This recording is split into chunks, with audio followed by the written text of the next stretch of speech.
You ever notice how people's eyes light up when they talk about a book they truly love? It's like suddenly they're transported into another world, and you can feel that excitement through their voice. Today, we're diving into that amazing feeling and helping our listeners talk confidently about their favorite books in English. Exactly. And honestly, this is one of my favorite topics because people don't realize how much personality comes out when they talk about books they adore. It's not just vocabulary, it's tone, emotion, rhythm, and we're going to help you unlock all of that today, step by step, in a fun and simple way. Right now, if you're listening, I want you to think of one book you love. Just one. Maybe it's something from childhood, maybe a mystery novel, maybe a book that changed how you think about life. Keep that book in your mind because throughout this episode, you'll be practicing with us, and we'll even ask you to repeat after us out loud. Yes, out loud. It really helps. So get comfortable and stay with us because we're going to build your confidence sentence by sentence. Before we do anything else, let's hook you with a super simple phrase you can use anytime someone asks, "What's your favorite book?" Try saying, "My favorite book is because." It's clean, natural, and always works. Now say it with us. Ready? My favorite book is because. Good. Repeat it again, but fill in your book this time. I want to share an example. If I say, my favorite book is The Alchemist because it inspires me to follow my dreams, suddenly people get curious. They want to know more. Your reason makes your answer powerful. So think of your reason. Maybe your book made you laugh. Maybe it taught you something important. Maybe it kept you awake until 3 in the morning because you couldn't stop reading. Whatever the reason, it brings your answer to life. And here's something fun. Let's demonstrate a mini dialogue. I'll start. Emma, what's your favorite book? My favorite book is The Alchemist because it motivates me to chase my purpose and trust the journey. Oh, interesting. I've heard a lot of people talk about that book. What part of it do you like the most? I really love the idea that the universe helps you when you follow your heart. It feels so hopeful, you know? See what she did there? That's exactly how you build a natural English conversation. You give your book, you give your reason, and then you highlight one part that really touches you. It's simple, but it sounds rich and fluent. Now you try. Think of your book, think of the reason, think of one part you love, and say it out loud. Don't whisper, speak clearly. You're training your English muscles, and your voice is part of that training. Ready? Emma and Robert, my favorite book is because one part I really like is. Great. If you said it, you are already improving. Stay with us. We've got so much more coming. Something interesting happens when you describe how a book made you feel. People connect with emotion more than facts. If you say, "This book made me feel peaceful," or "This book made me laugh out loud," suddenly your listener understands you better. Feelings create connection. And if you're learning English, talking about emotions helps you sound more natural and more expressive. Absolutely. Try this structure with us. This book made me feel. Repeat that phrase. Say it clearly. This book made me feel. And now add your real feeling. Maybe it made you feel inspired, relaxed, curious, or even scared. Whatever fits your book, use it. Your emotion becomes your story, and your story makes your English memorable. Let's build a small practice moment. Imagine someone asks you, "Why do you love that book so much?" You could answer like this: "I love it because it made me feel connected to the characters." Or, "I love it because it opened my mind to new ideas." These are simple but powerful lines. If you want, repeat after me. I love it because it opened my mind to new ideas. One more time, but with your own book in mind. Good. Keep practicing like this every time you talk about your favorite stories. One thing I always encourage learners to do is talk about the characters. It's such an easy way to expand your answer. You can say, my favorite character is, or I really connected with. These are natural phrases native speakers use all the time. For example, if your book has a brave main character, you might say, my favorite character is the main hero because they never give up. That alone can start a whole conversation. And it makes the listener curious. When you talk about a character, people start imagining the story, even if they've never read the book. You pull them into your world. Try saying this with us. My favorite character is because. Fill it in with your own ideas. The more you practice this, the more confident you'll sound when speaking English, especially in longer conversations. Here's another mini dialogue to help you feel how this sounds in real life. Robert, who's your favorite character from one of your favorite books? In The Hobbit, my favorite character is Bilbo Baggins because he grows so much throughout the story. He starts out nervous and unsure and ends up brave and confident. I love that transformation. See, that's a great example. He described the character, he gave a reason, and he made it personal. That's the recipe you want to follow. Now, imagine someone asking you the same question. Answer it out loud. Even if you're on a bus or in your room, say the full sentence. My favorite character is because. If you practice speaking out loud, your fluency grows faster than you expect. And don't worry if your vocabulary feels simple. Simple is clear. Simple is powerful. You don't need big, complicated words to sound fluent. You just need natural structures, good rhythm, and confidence. And you're building that right now by practicing with us. Another way to make your book conversations richer is by describing the setting. The setting helps people imagine the world of your story. You can say things like, the story takes place in a small village, or the book is set in a futuristic city. These phrases instantly paint a picture in the listener's mind. Try saying this, the story takes place in. Fill in your own setting, even if it's something simple like a school or a tiny town. It still makes your answer more colorful and complete. And here's something learners sometimes forget. You can also talk about when the story happens. Maybe it's in the past, maybe the future, or maybe it jumps between timelines. You can say, the story is set in the 19th century, or the book takes place in the future. These details make your English sound thoughtful and descriptive without needing difficult vocabulary. Give it a try. The book takes place in. Say it with your own answer. You're training your brain to respond naturally in real conversations. I love when students describe the message or the lesson they learn from a book. Even native speakers do this because stories always teach us something.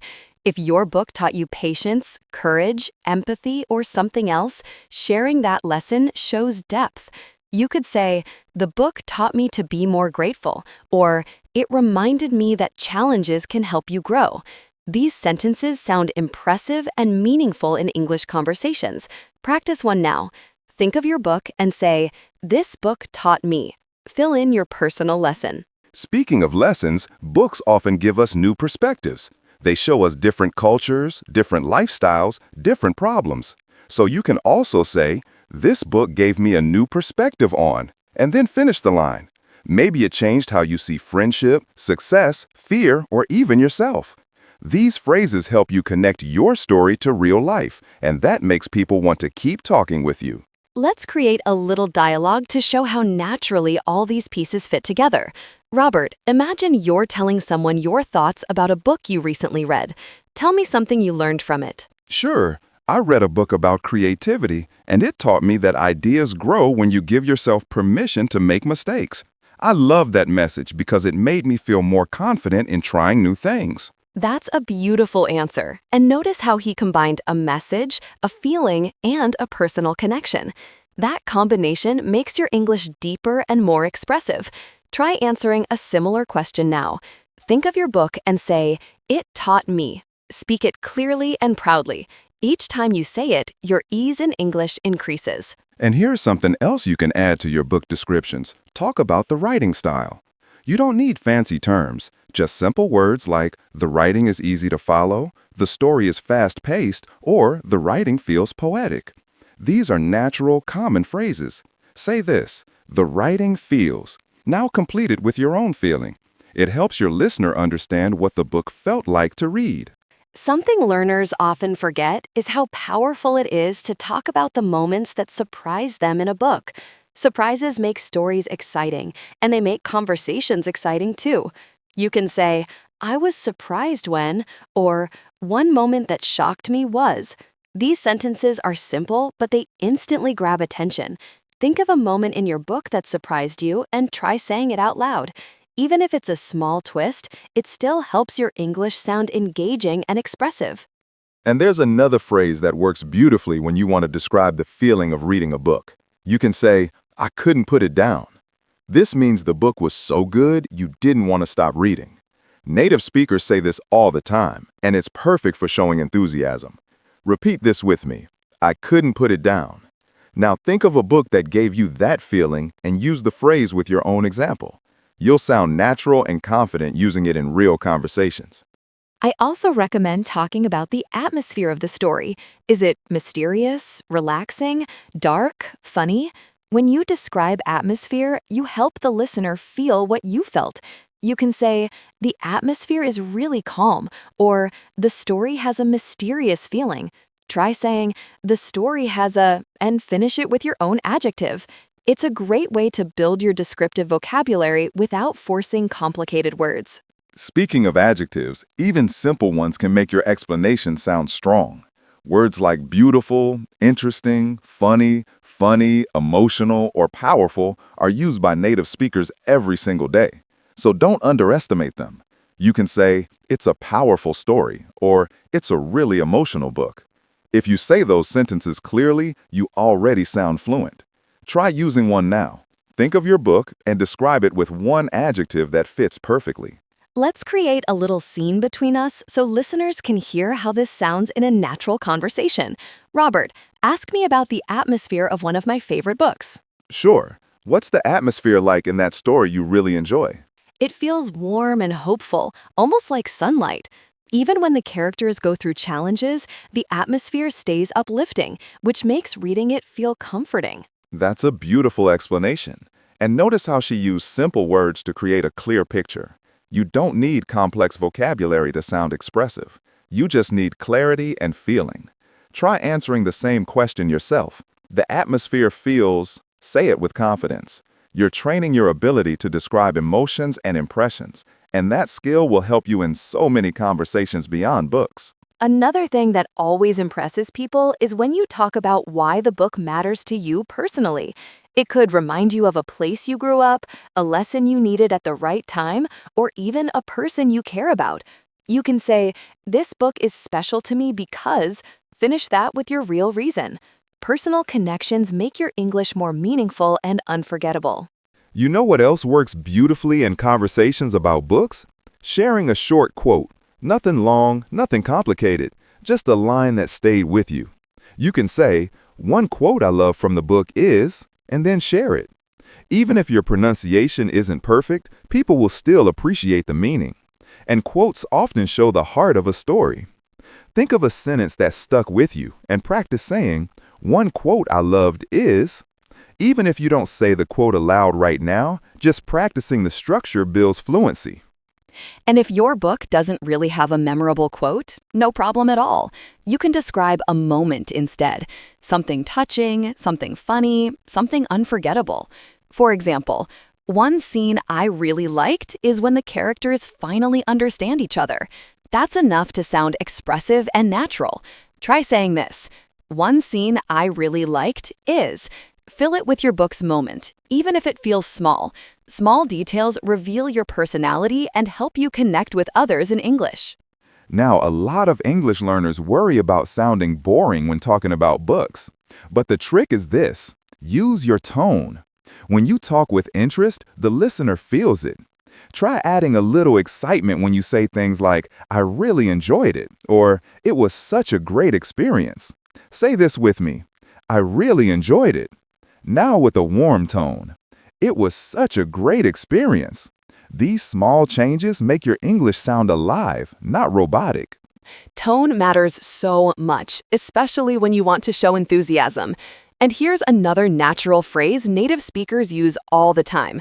I got completely lost in the story. It means the book pulled you in so deeply that you forgot about everything else. Repeat that phrase after me. I got completely lost in the story. If you use that during a conversation, people instantly understand how much you loved the book. I want to add another helpful structure, comparing your book to something else. For example, It feels like watching a movie, or it reminds me of my childhood. These comparisons make your English expressive and relatable. Try saying this, it reminds me of, and then add your connection. Comparisons help you communicate emotions, memories, and personal meaning without complicated grammar. Let's demonstrate how comparison works in a mini dialogue. Robert, tell me what your recent book reminded you of. It reminded me of being a kid and staying up late with a flashlight under my blanket, reading when I was supposed to be asleep. That feeling of adventure came right back to me as I read it. See how vivid that sounds? His answer has emotion, memory, and a sense of storytelling. You can do that too. Think of what your book reminds you of and say it out loud. You might be surprised by how natural your English feels when you express yourself this way. Another thing you can add is how long it took you to finish the story. You can say, I finished it in 2 days, or it took me a while because I wanted to enjoy every chapter. These are simple, everyday expressions that make your English sound fluent without effort. Try one now. Think of your book and say, I finished it in, or it took me. Which one fits your reading experience? And here's a fun tip. You can also recommend the book to others using natural phrases, like, if you like mystery stories, you'll enjoy this book, or I'd recommend it to anyone who loves adventure. These patterns are clear and friendly. Try practicing one. I'd recommend it to anyone. Finish the sentence with the kind of reader who would enjoy your book.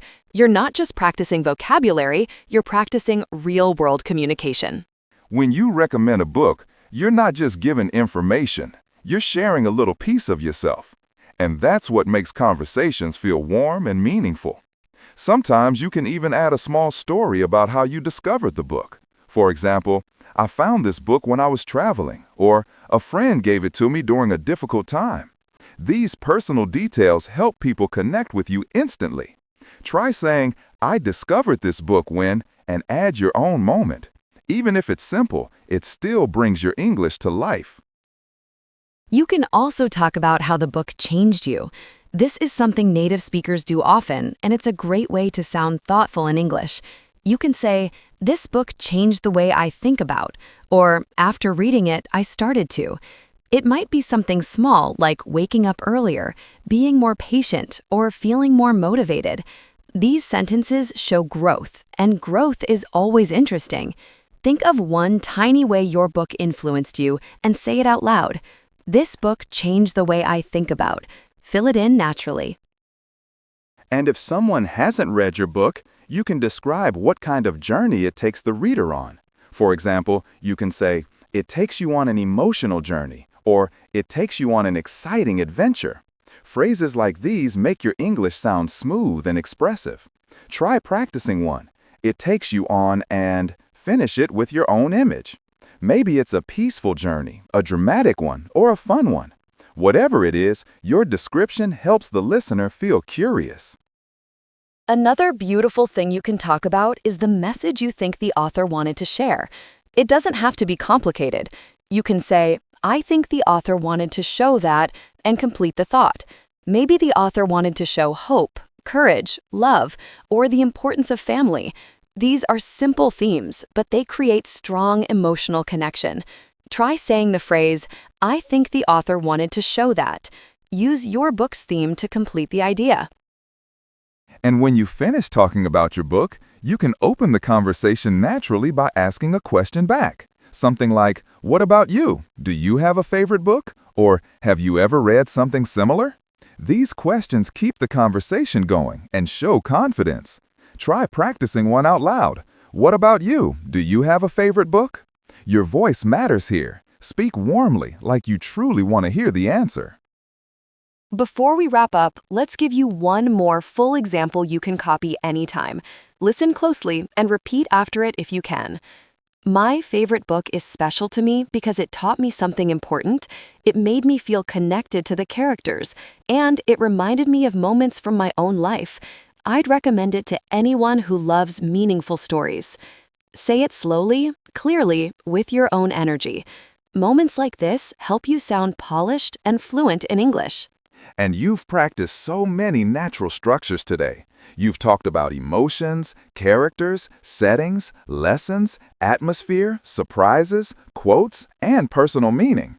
All of these pieces help you talk confidently about your favorite books in English. The more you say them out loud, the more automatic they become. You're training your speaking muscles every time you repeat after us, and that effort pays off faster than you think. Thank you for staying with us through this full session. Your dedication shows, and every sentence you practiced makes you a stronger English speaker. If you enjoyed this episode and you want more conversations that help you speak confidently, naturally, and comfortably, Subscribe and bye.